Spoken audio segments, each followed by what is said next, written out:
Mr. Dugai coming at you with another live Q&A, man. I know I had the call-in show going. I can't do the call-in show, man. Get out the whole ordeal with the call-in show and everything. So we gonna keep it to a Q&A, man. But glad everybody's in with your boy, man. I'm glad that now I'm doing this thing twice a week. Give me more chance to talk to y'all. For y'all to talk to me. So glad y'all here. A few things to get into. Obviously mini camps going on right now. We getting closer and closer. We're about a little over a month away or so from NFL training camp. So that's a lot of fun. NBA playoffs, yo. Wow, as the world turns when it comes to that. One minute you think this team is favorite, and then they have an injury, and you think they're not favorite, and then they still win, and then they don't win. Like the NBA playoffs is just, it's really the most wide open that it has been in I don't know how long, yo. So we got that going on. We could definitely talk about that. The College World Series going on this weekend. We could get into that. LSU baseball coaching search is still going on. We got that whole ordeal going. Just a lot of things, yo. A whole lot of things to get into. Whatever y'all want to get into, just holler at your boy. I'm here. Be here for about an hour or so. So, man, just a lot going on, especially these NBA playoffs, yo. I mean, you don't know who to pick. Like, you don't know who's gonna win the whole thing, yo. It's definitely crazy. But obviously, we here, man. Let's chop it up. Let's chop it up. Looking for. Hope y'all having a great evening tonight. What's up, Danielle Vasquez? Appreciate you tuning in. Can I have your thoughts about the Sixers and Jazz collapse? Man, whew. I tell you what, the Sixers one. Wow, that one. The Jazz. I don't necessarily know if the Jazz one is a collapse. I think they just really got outplayed last night unexpectedly. I understand the Clippers without Kawhi Leonard or the Jazz supposed to win that at home. But the Clippers played well. You got to give the Clippers credit. I got to give Ty Lue credit. He did some things coaching wise that I believe kind of threw, kind of threw the Jazz off a little bit. So, we got to do that. But yeah, so I don't think the Jazz necessarily collapsed. I think the Clippers just outplayed them. Now we'll see what happened game 6. When they know that their season is on the line, though they're on the road. So we'll see how that go. But for the Sixers, man, that was bad. That was very, very bad. Look, I'm gonna say this. I know he went to LSU, and I got I got compassion for my LSU people. I'm not a Ben Simmons fan at all. I've never been a Ben Simmons fan. Even when he was at LSU, he seemed like a guy that just had this arrogance about him. He just seemed like he just thought that he was just the stuff. You know what I'm saying? And for a guy to just seemingly never work on the shooting aspect of his game, like Giannis got a horrible shot, but you could tell Giannis is at least not backing down from the moment. You know what I'm saying? Ben Simmons last night, I mean, it looked like he ain't want no parts of the ball. Like, he has completely lost his confidence. And for Doc Rivers, it's a bad look because I like Doc, but Doc has a history now of a pattern of blowing things, of whether blowing 3-1 leads or blowing big leads in games. Doc has been coming up short. And especially you look at now, look how the Clippers are now without him. They're up 3-2 against the Jazz and played without Kawhi last night. The 76ers, they should win this series easily. Honestly, Trae Young is amazing, but they're much bigger than them. They're a bigger team. Like, they should dominate them. Joel Embiid is out there playing on one leg, and then he gets tired in the second half. He's getting tired, but nobody else wants to step up. I mean, how much money is Tobias Harris making? Like, how much money is he making? A lot. And for him to have 4 points last night, so I think that 76ers collapse was terrible. Yeah, you can't have a 26-point lead at home against a team you're better than and lose. But, the beauty of it for them is they got another game tomorrow. And it would not at all surprise me if they went out there tomorrow focused. And even though it's on the road, took care of business and went home, took care of business. But honestly, they shouldn't be in this position to begin with. So yeah, the Jazz, I don't necessarily think they collapsed. I think they just got beat. But the 76ers, that was a terrible collapse, yo. What's up, Samuel? Pate, appreciate you tuning in. What's up? What's going on, yo? Glad you could make it to the live. What's up, Miss 35? Appreciate you tuning in.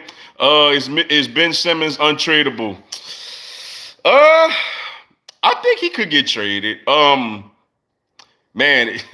kind of like with the Heat, man, my Miami Heat, when we could have put Tyler Hero on the table for James Harden. They could have traded him for James Harden, by the way. I know that's old news and this and that, but I think he's tradable. He could be tradable.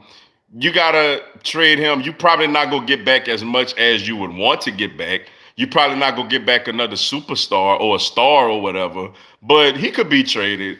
Honestly, I think if this thing ends like this, like if the 76ers go down tomorrow and Ben Simmons have another similar type of performance to what he had last night, I think it's a real good chance that he'll be out of there. Like, to be honest with you, because, you know, you got to be better than you got to be better than that, man. You got to be better than that. And I think it's time for him to go. If the 76ers lose this series, I think Ben Simmons should be gone because I'm serious. I'm not a fan of the guy, yo. I seen him I went watch him play at LSU. I'm just not a fan of him, yo. Like, it's not that he struggles, it's he's arrogant about it. Like, in his mind, he don't think nothing wrong with him. Like, that's the thing. Like, he don't think anything wrong with him. And they went through that with the previous regime with Brett Brown. And now you think that Doc Rivers was going to come in and everything was going to be fixed. But it's just an unfixable problem with him in that organization. Maybe he goes somewhere else and he starts developing his game the way he should all around. But in Philadelphia, like, I think he's out wearing his welcome, yo. What's up, my boy Lenny D? Appreciate you tuning in, yo. What up, Mr. Dugas? What's going on, bro? Glad to see you in here, man. What's up, Trey Lorenzo? Appreciate you tuning in. The Sixers are a disgrace. It's time for Ben Simmons to go. Yeah, like, yeah, man. Yeah, I'm with you. You know, I'm with you. The money he's making. Like, I just never liked this game, man. Even when he was at LSU, I just never liked this game, yo. I don't like a guy that constantly plays on the perimeter and is absolutely no threat to hitting you with a jump shot. And now he's shooting, I seen a stat, he's shooting 32% from the free throw line in the playoffs, yo. 32% for a quote-unquote point guard. That's bad. Like, that's bad. I understand if the 76ers lose this series, which to me is mind-boggling because I thought, honestly, coming into it, I thought the 76ers would win in 5 because I knew Trae Young would do his thing, but I just thought with Embiid and Dwight Howard and Ben Simmons and Tobias Harris, and they would just, you know, be too big and too tall, you know, for a smaller Atlanta Hawks team. But, I mean, the Hawks got a lot of fight, man. Shout out to Nate McMillan too, yo. Because a lot of times, man, we see these doggone, like, we seen a lot of changes going on now. You know, I was one of those guys with New Orleans when they got rid of Monty Williams. I'm like, why they getting rid of Monty when they just made the playoffs with an up-and-coming team? You know, Monty's in the Western Conference Finals. The Pelicans looking for another coach. You know, the Pacers was quick to let go of Nate McMillan. And they bring in a guy, he lasts a year. Like, Nate McMillan is basically one win away from making an Eastern Conference Final. So, yeah, but I'm not a Ben Simmons guy, yo. I'm with y'all like 100% because I'm just not a Ben Simmons guy. And I just really think that he should be on his way out of Philly, yo. What's up, Mary Martell, my friend? Appreciate you tuning in. Hi, Dugas. What's going on? Glad you could make it into the live. What's up, Brandon Reese? Appreciate you tuning in, bro. Hey, what up, Mr. Dugas? Which players are you interested in to see play for LSU this season? For me, honestly, man, it's well, clearly it's of course, I want to see how good Butte do, Keyshawn Butte do, because I feel like he's all SEC this season. Derek Stingley, of course, this is money. This is the money year for Derek Stingley. Will he go out there and solidify a top 5 to top 10, NFL draft rating? But for me, I want to see these incoming freshmen. I want to see which one of them have an immediate impact on this roster. You got Sage Ryan, coming in the defensive backfield, number one safety in the country coming in. A guy like Jack Bech, who I'm hearing a lot that they may move him possibly, to tight end or like an H-back role. He was a high school wide receiver, and honestly, I look at Cole Taylor and I don't think that he's a real threat as a pass catching tight end. So maybe if you come in with a guy like Jack Bech, with his body, probably put a few pound muscle on him a little bit and put him in little H-back roles, maybe he could come in and have an immediate impact. So, Chris Hilton, Brian Thomas, a lot of these guys, I want to see the freshmen that's coming in, because which one of them are going to step on campus right away and have an immediate impact on this football team. So those are some of the guys that I'm definitely looking forward to. Trey Young and the Hawks, the truth, man. I was out eating with my family last night and it was losing by 20 in the fourth. Woke up this morning and found out the Hawks. I was like, what the heck happened? Yeah, it's crazy. And watching it unfold was really fascinating because honestly, I was kind of out and about. I kept up with it, but I didn't get to sit down, and really enjoy it like I wanted to. But I was out and about and I was checking in on it. It was incredible to see, yo. It was incredible to see the 76ers really just fold like that, in front of the whole nation.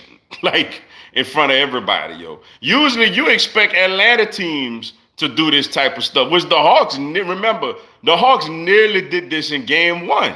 Game one, the Hawks had the 26-point lead, and the 76ers came roaring back, but, the Hawks made just a couple of free throws down the stretch, and Bogdanovich, however you say his name, Bogdanovich, hit a big three, down the stretch when he did the whole silencer thing to kind of hold them off, but yeah, it was crazy. It was crazy. Now, look, I'm going to say this. I don't think the series over, yo. I feel like we're going to find out tomorrow what the 76ers are made of. They are a better team than the Hawks, yo. They're a better team. Like, they could easily go that Atlanta. I mean, think about it. The last two games, they had an 18. They beat Atlanta pretty convincingly in Atlanta game 3. They had an 18-point lead in Atlanta game 4, and obviously a 26-point lead at home last night. So for me, that lets you know they're the better team. They just got to find a way to seal the deal. Like, part of that may have to be taking Ben Simmons off the floor in the fourth quarter. And I know that's bad to say for a guy that's a max player, but he is a liability to that team, especially on the offensive end. And all this first team, all deep, man, who cares about that? Like, put Matisse Thybulle out there. He was second team, and at least he could hit a free throw, So get somebody else, Shake Milton or somebody, to handle the basketball.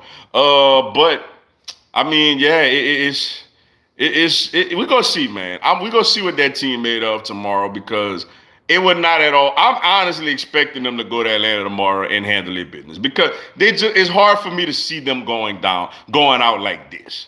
If they go out like this, man, some real change is gonna have to happen in that organization. What's up, Sebastian Gonzalez? Appreciate you tuning in. Top 5 LSU running back. That's a good one, yo. That's a good one. Let's see. Well, for me, number one, for me personally, is easy. I'm gonna go from 1 to 5. I know you usually should go 5 to 1, but I'm gonna go 1 to 5. For me, number one is Kevin Faulk. To me, Kevin Faulk is like I say always, but for me, that's when I really was kind of young and started getting into, LSU football around that era, around the Jerry DiNardo era. And Kevin Falk, man, hey, stepped on campus right away as a freshman and just did his thing. Like one of the biggest LSU games I could remember was it 97 when LSU beat #1 Florida. I think it was what 35-21 or something like that. So for me, it's though they never won, obviously. Kevin Falk to me is my #1 LSU running back. Number two, I'm gonna go Leonard Fournette, man. Like that guy, yo, that Auburn game, like that LSU Auburn game. Was it 2015? Was it 2015? I want to say that LSU Auburn game when Leonard Fournette just went crazy when he's out there running over dudes, running through dudes. Like that was probably the greatest LSU running back performance in my that I could remember in my lifetime. So for me, it was a blast. It was exciting watching Leonard Fournette play. So for me, Leonard Fournette is number two. Let's see, number three.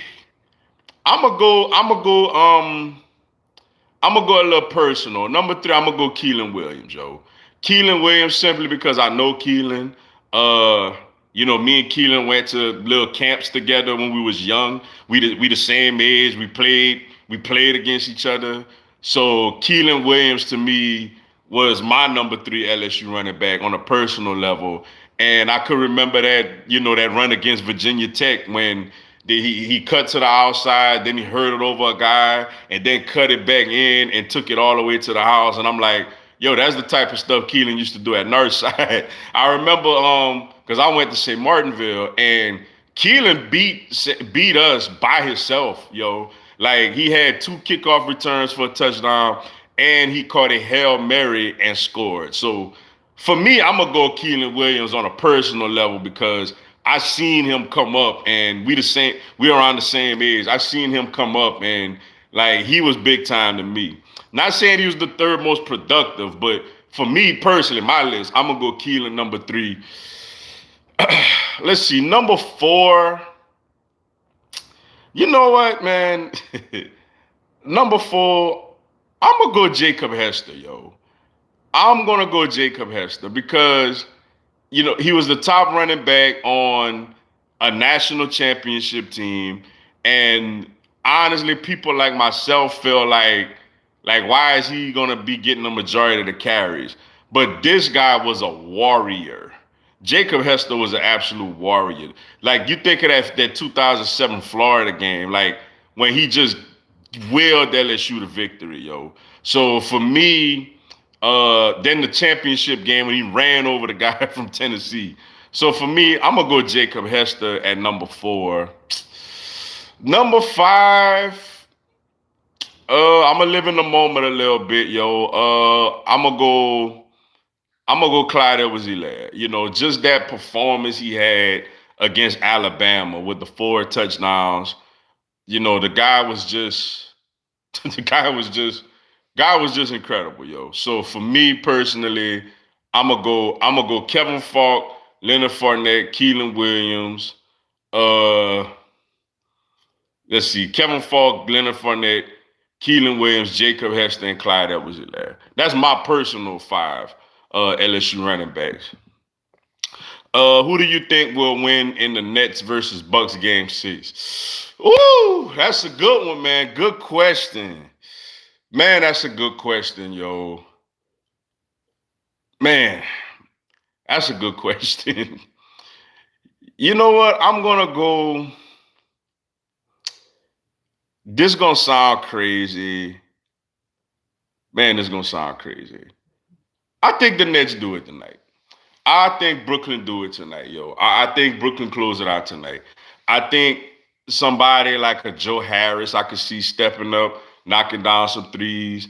I feel like Harden will be a little more, probably not a lot, but I feel like Harden will be a little more healthier and more engaged, ready to play, than he was in the previous, game. So I'm going to go Nets tonight, yo. I think the Nets close it out in Milwaukee tonight. What's up, Gay City Blue Devil, my boy? Appreciate you tuning in. What happened to Arkansas against North Carolina State? That one shocked me. Yeah, good question. I mean, that's a tough blow for them. Game one, Arkansas beat them 21-1. Like 21-1, yo. And then they lose the series. They don't win after that. That is just absolutely demoralizing. That is just something that makes you scratch your head. That's something that you just can't understand. You can't really begin to comprehend it. But yeah, they blew it. They absolutely blew it, yo. And it's bad, man. It's really bad, yo. The way that they really just gave that thing away, and them, not only them being at home, but they was the number one seed in this thing. But you got to give credit to Carolina State. They went over there to Ruston to the Louisiana Tech Regional. They took care of business over there, and then they go to Arkansas and get it done. But yeah, I mean they just that one gonna sting them for a while, yo. I really do think that. Will Cardell Thomas transfer or stay at LSU? Where he at though, bro? Sup, Duga? How you doing, man? I'm good, Joe. Glad you're doing good. Hope you're doing well tonight, also. Honestly, I know what this is. What his third year, I want to say, and obviously he got a red shirt year, so he would have, and I think a COVID, he would have a little bit of eligibility left. I think if next year, because this year the line is set, like the whole offensive line is back this year. So you can't expect him to crack the starting lineup this year. But honestly, though, next season, if he's not a starter for the 2022 season, then I definitely do think that he's going to be gone. Because at that point, it's the point of no return. Then you're just not going to get on the field at all. So I think next year is going to be the key. Next spring is going to be the key to Cardell Thomas's future with the LSU Tigers, because if he can't crack the starting lineup next season and play a little bit of significant of a role, then yeah, I definitely do think he's gone. And that's just unfortunate for a guy that came in for with such with such a high ceiling, with such a high recruiting grade. The Sixers, for some reason, don't seem to have that mental toughness about them. Yeah, I mean, and a lot of that got to do with Ben Simmons. I think Embiid has it. It's just with him, he's playing with a bad knee. And Embiid is not. Let's be honest, he's not the most well conditioned, athlete out there. But I think that's all on Ben Simmons and Tobias Harris, who is getting paid. Like, he's a good player. Don't get me wrong. I'm not gonna sit here and say that he's not a good talented player, but the type of money that he's making, he's expected to be, a real consistent contributor. And those guys are not that mentally tough. Let's just be honest. So I think Doc is okay, but Doc is starting to have a problem. Doc got an issue with closing the deal. Like Doc had what? He's the only coach I want to say they said had what? Three 3-1 leads and blew all three or something like that. So Doc got to do a better job, as a coach in rallying the troops. And Ben, I think it's all on Ben Simmons, man. I think that guy definitely has to become much more mental tough. Oh, what's up, Conru girl, my friend? Hey, thank you so much for the super chat. Greatly appreciated. Hi, Mr. Duga, late to the live again. Do you plan on covering the Olympic track and field trials this weekend? I'm gonna try to look at it a little bit. I'm gonna kind of be a little busy this weekend. Well, assuming the weather holds. I know we're supposed to get a lot of significant weather my way this weekend, but my two girls from the Cubs, they had another tournament this weekend. So I was going to go try to check them, watch them. Me and my daughters was going to go try to watch them again this weekend. But if not, if the weather does do what it's expected to do, which is basically wipe the tournament out, postpone and move it back, then I'll take a little time, and try to check it out this weekend. I definitely will. Let's see. What's up, Philly Feet? Feet. I apologize if I said it wrong. Appreciate you tuning in. the Sixers have to wash their hands on Ben Simmons after this season. I agree. I definitely agree. I do think that, they should move in a different direction. The guy he ain't got it, yo. Like, and for me, it's the arrogance about, like, he got an arrogance, yo. Like, that's just like, yeah, okay, I can't shoot, I can't make free throws, so what? Like, that's the vibe that he gives off to me. And if I'm a 76ers fan, I'm extremely, extremely disappointed about that type of just attitude and lack of self-awareness that he has. What's up, Big Pain? Appreciate you tuning in. Whiteside needs to play tight end. Man, honestly, Whiteside needs to go play for another team, yo. Like, I don't even want to experiment that. Like, I just want him off my team. We got, Zach Ertz for however long. I don't know what's the deal with the Zach Ertz situation, to be honest with y'all. I thought he would have been gone by now, but he's still on the roster, so we go see what's up with that. We got Dallas Goedert. We got Richard Rodgers back. No, like, just get rid of him. Like, I don't even, I hear what you're saying. I get you. But honestly, I'm just like, man, just get rid of him, yo. Like, I don't want nothing to do with Whiteside no more. Let him go somewhere else. Let him find his another team to do his own thing. That JJ Arcega-Whiteside experiment to me should be done with, going into training camp.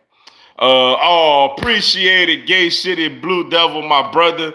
Thank you so much for the super chat, bro. Shout out to Jacob Hester. I was at the championship game and saw him plow Brent Vincent for Tennessee. Oh, snap, you was there.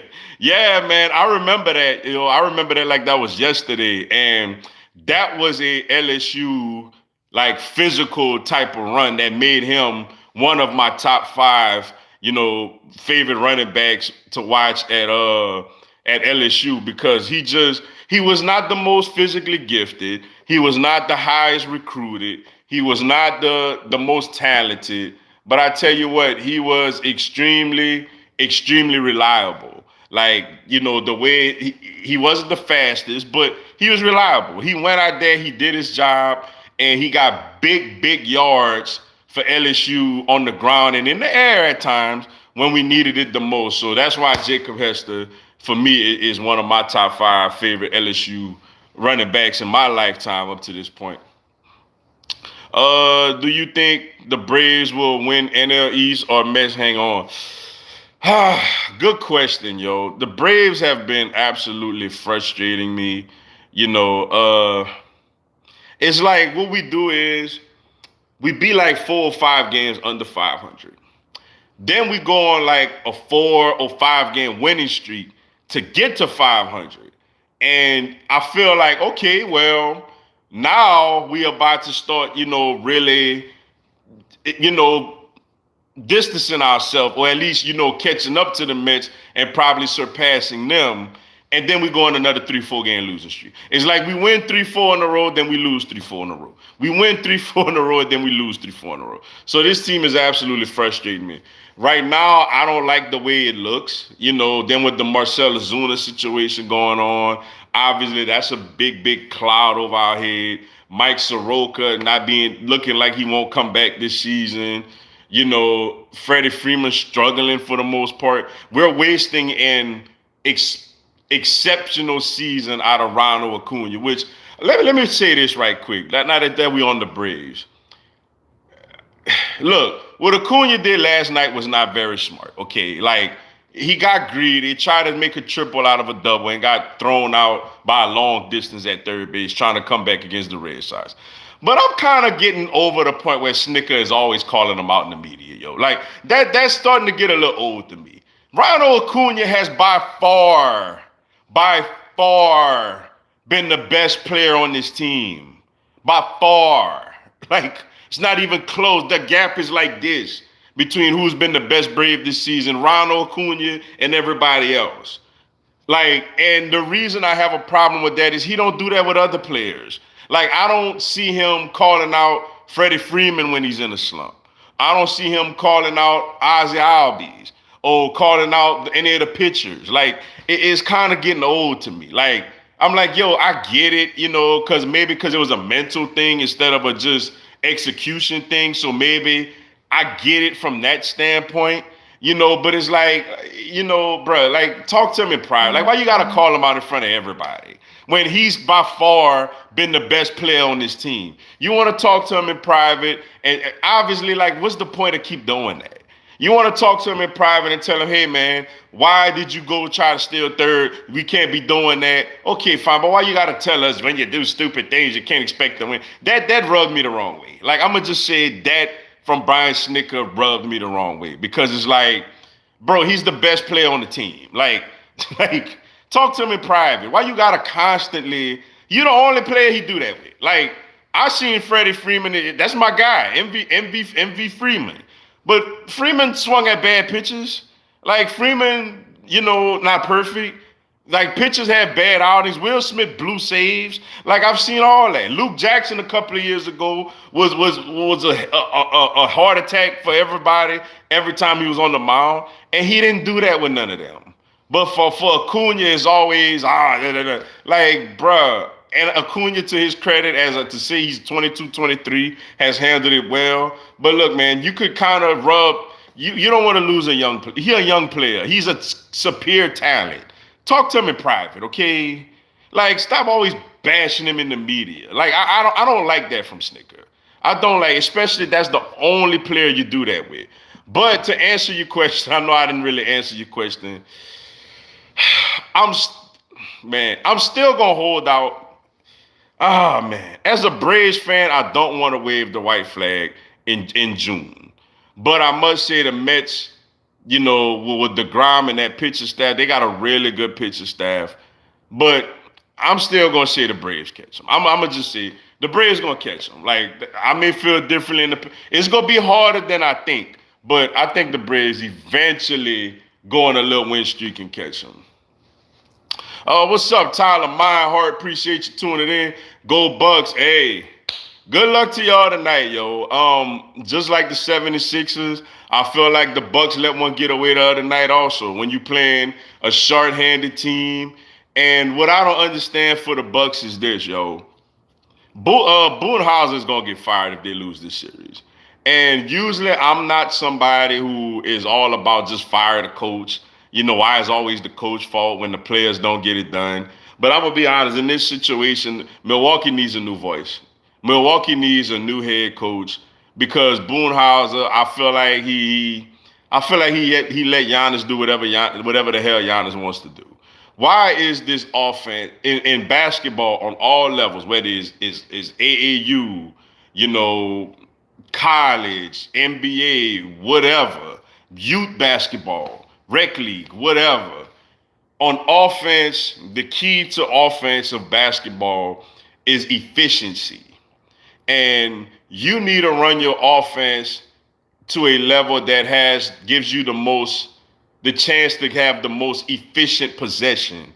Giannis going to the hole, passing the ball between his legs, trying to run through people, shooting low percentage three-pointers, like getting to the foul line and shooting very low at the foul line. That is not the most efficient offense that the Bucks could run. As a Heat fan, I told Bucks fans this when they played us.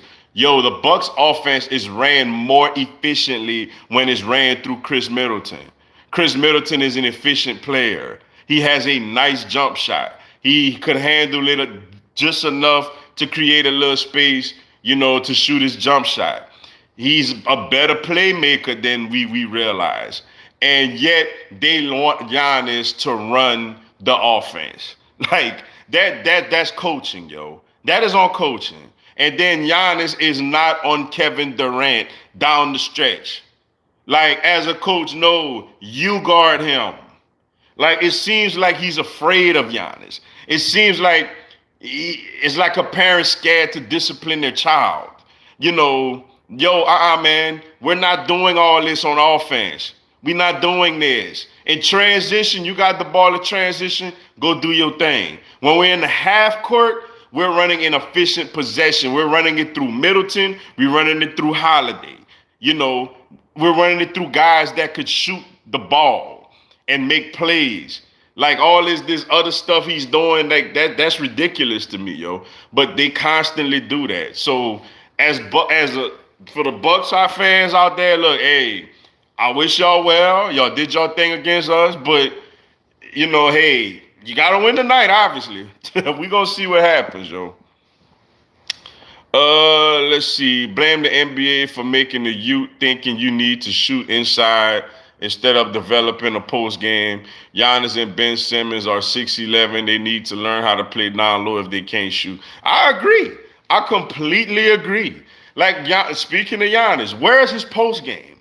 Where is Giannis' post game? Let's say he's that big, that strong, that athletic. Where is his post game? When LeBron became, a real super threat on the offensive end was after the 2011 finals. He went out there to Houston. He went work with Akeem Olajuwon and got himself a post game that he displayed beautifully in the 2012 playoffs, especially the 2012 NBA Finals. So Giannis needs to. I mean, obviously, I don't know if he can work with Elijah. I know Elijah is much older now, but he needs to work with somebody on a post game instead of this shooting threes and trying to back it. He need to work on a post game. And for Ben Simmons, honestly, he's just not a good fit with Joel Embiid. They don't make sense being on the same team. You can't have two people in today's NBA that's posting up. Like you can't have two people. Basically you would think your 1 through 4 are perimeter / inside play. Your 4 could do a little bit of both, but Simmons can't really drive to the hole like that if Embiid is down low posting up. Embiid can't really. It's like Embiid is forced to play on the perimeter, and Simmons got to go down low, which you're more effective if Embiid is down low also. They both need to be down there on the block. But unless you have stretches in the game when one is in and the other one is out or vice versa, you can't have them both out. They just not a good fit. Joel Embiid is a much better fit with a point guard that could shoot the basketball. You know what I'm saying? Like one of these guys like a Trae Young, a Luka Doncic, or somebody like that, where they could run pick and roll and feed off of each other. So for Ben Simmons, I just think he need to go somewhere else. But yeah, Giannis needs a post game, and I think he needs a new coach that's going to really force him to develop his game and to run an efficient offense. Will Coach Bill use Newton or Mac Jones versus Brady? Who do you think? Oh, they go with Cam Newton. If Cam Newton is healthy, Cam Newton will be out there. Definitely. If he healthy, Cam Newton is the guy. What's up, Jeff Hughes? Appreciate you tuning in. I'm a Ben Simmons fan, but he really let me down. We need a scoring point guard. Yeah, like it's like he need to go somewhere else.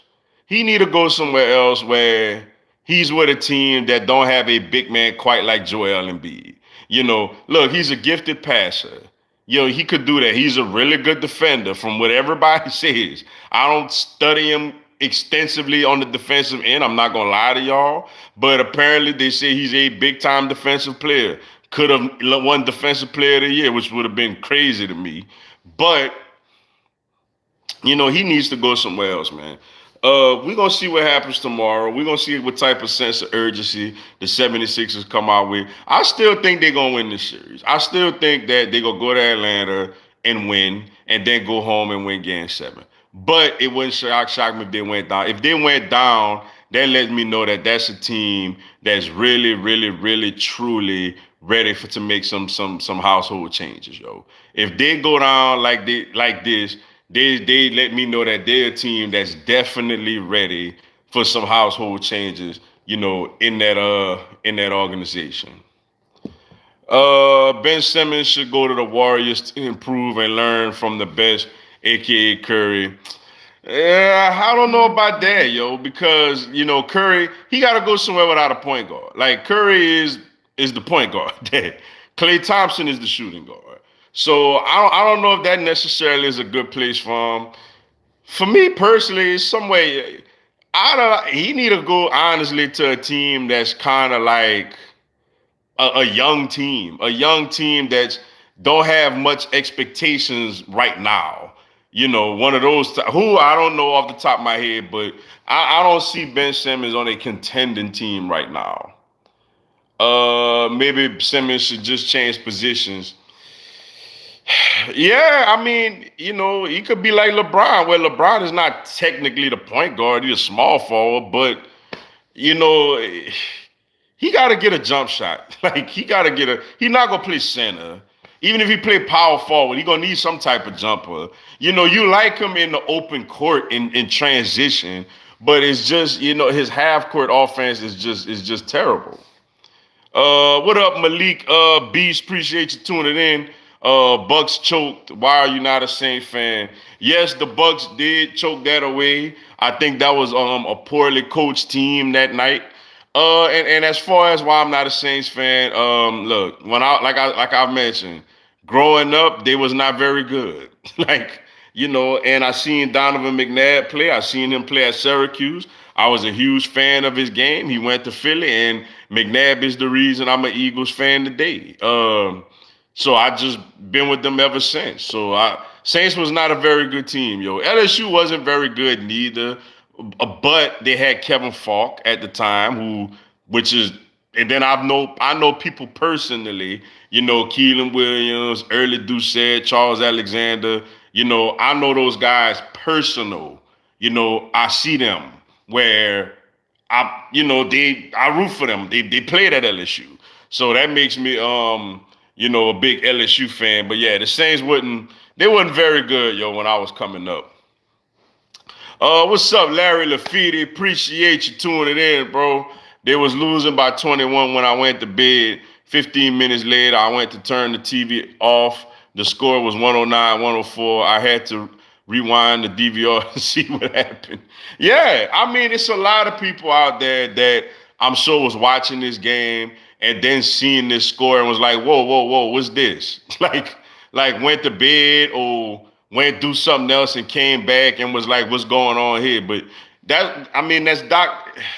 It's so much blame to go around for that team, yo. I mean, Doc Rivers just leaving the bench out there so long, having all his faith in Ben Simmons, Joel Embiid wearing down at the end of games, the last couple of games after dominant starts. Tobias Harris not living up to the Hughes contract. He probably never gonna live up to that contract, but he's not even living up to being a decent player, right now.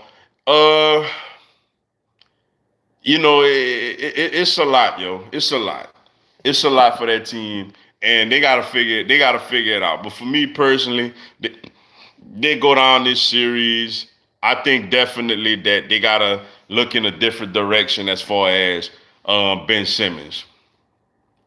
What's up, Steve Wynn? Appreciate you tuning in. Odd that Chris Paul out indefinitely due to coronavirus protocol, despite lack of information. May 16, 2021, on Chris Paul's 42nd day of his age. Paul has a May 6 or a 5-6. He plays for one team in the NBA that equates to, I don't know. I'm sorry, but I don't know what you're talking about, man. I shout out to you, man, but I don't really know what you're trying to get at. I'm sorry. What's up, Texas Democrat? Appreciate you tuning in. Hi, what's going on? What's up, Ashton White? Appreciate you tuning in. You Seahawks come back now. You change your pick. Nah, I'm gonna still go with the 76ers in 7. It's crazy that they're at this point, but I just think the 76ers still are a better team.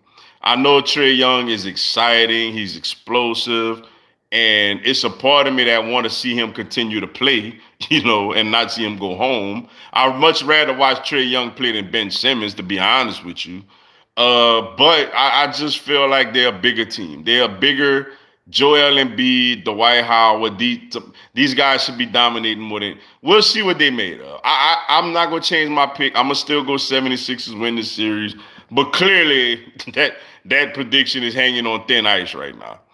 Let's see. Was KD 49 points or Hawks 26-point comeback more impressive in your opinion? Good question. I'm gonna go. They both kind of choked, I'm gonna go KD's 49 point performance because considering the circumstances, the Hawks, yes, them coming back on the road was incredible, but I feel like the 76ers had a lot to do with that and contributing to that comeback. Whereas Durant, not granted, the Bucks had some contributing in that factor in that also. But for Durant, considering Harden is out there looking like he's like 30%, if that, Joe Harris was off. Now Jeff Green stepped up big time. And for them knowing he's getting the ball consistently and they still couldn't stop him, I'm gonna go. Kevin Durant's performance was a little more impressive in my opinion. Clippers, they love 7-game series. Hey, we'll see. They got a chance to close it out in 6. Like Clippers, why do they never like to win first 2 games? I don't know. I don't know. Good question. Maybe they gotta check things. Well, it was up 3-1 last year on Denver, which is crazy. They had a 3-1 lead last year that they blew to Denver, Doc Rivers. But I don't know. That's a good question. But they got a chance to close it out tomorrow, so we'll see. Let's see. What's up, Buck Wiles 1? Appreciate you tuning in. Tua versus Hurts. Who has the better season? Well, of course I'm a homer. Like I'm gonna go with Hurts, but in all honesty, I think Jalen Hurts do. I know Tua got wild over there now, but I like Jalen Hurts, yo. I think Hurts has a real chance this year to really solidify himself as a franchise quarterback. I watched both of them play small sample sizes last season, and Jalen Hurts to me looked it better. Like Jalen Hurts looked better, than Tua did last year. So I'm gonna go Jalen Hurts, not just because I'm an Eagles fan, but me being objective also. I'm gonna go with Jalen Hurts. Let's see. Blake and Jeff didn't get respect after that game 5. They were the beginning of the comeback. Because I'm a Nets fan, I miss Jared Allen and Karis LeVert.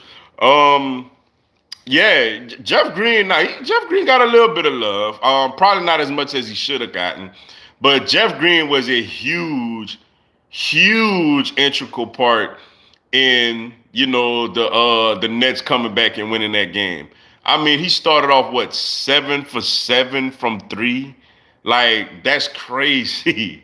And Griffin, though, I feel like he could score a little more. He ain't scoring as much as he should. He is being asked to basically cover Giannis. So, that could be a little bit taxing, on his body and stuff. But I mean, I think y'all all right. I hear what you're saying as far as Jared Allen and Karis LeVert, but I mean the Nets are fine. Like if the Nets are healthy, the Nets are if Kyrie was 100%, Harden was 100%, like the Nets would be the runaway favorites, to win the NBA championship this season. What's up, Samad 709? Appreciate you tuning in. Are the Chargers for sure not Super Bowl contenders? Are the Seahawks for sure better than the Cardinals and Giants? Also, both NBA #1 seeds are major trouble, major disappointments. Well, I won't say that. Well, the Jazz. Last night, I know people looking at the Jazz too and saying they choked and they underachieved. They should have beat the Clippers without Kawhi, and I agree with that. But at the same time, like looking at that game, I just feel like the Clippers just played well. I don't think the Jazz did anything inefficiently. Like they just wasn't making shots. Like they wasn't making shots that they normally play, and they just ain't get it done. 76ers, on the other hand, I feel like are losing to a team that they're much better than. And the Chargers, I think the Chargers got a good team, obviously, with Justin Herbert and those guys over there. You get, hopefully for them, Derwin James is, finally healthy, which could definitely contribute to them, doing big things. And the Cardinals, and what else you said? Are we sure? Seahawks sure better than? Nah, I ain't saying they all, but I mean they got Russell Wilson. So when you got Russell Wilson over there in your organization on the football field with your jersey on, it gives you a better chance, to get things done. But the Cardinals are a team that I thought there was a disappointment for them not making the playoffs last year. I felt like they should have made it over the Bears. But, we'll see. We'll see. What's up, Matthew? Out of boy, and apologize if I said it wrong. Appreciate you tuning in. Nets winning the chip. If they were healthy, I wouldn't have no debate about that. I picked them before the playoffs started. They got three of the most efficient players we've seen, probably ever seen in basketball. The problem with them is they keep getting banged up. And Durant had an all-time performance in Game 5. Can he do that again? Or will Harden start to slowly but surely get a little more healthier, as the series goes on? Let's see. But look like that's it, man. But all right, y'all. Greatly appreciate y'all tuning into the live. I love it. Love that I get to do this thing, twice a week now. Hold on. Look like I got a couple of more. Hold on. What's up, vegan hippie? Appreciate you tuning in. The NFC East can possibly have 3 playoff teams this year. If you think about it, we had 3 teams with new coaches, and the NFC East played a total of 13 QBs.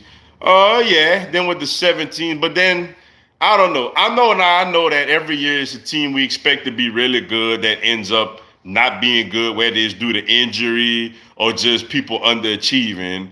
And then there's always a team that we don't really think much of that end up being very good, whether it's players overachieving or just being blessed with good health all year. So clearly that could happen. But going into the season, you got to look at the NFC West like as a division where all 4 teams could possibly make the playoffs. But yeah, but you never know. But we'll see. Suns are so dangerous. Yeah, if Chris Paul is out there, if Chris Paul could get over this COVID thing and be out there, they definitely are a dangerous team.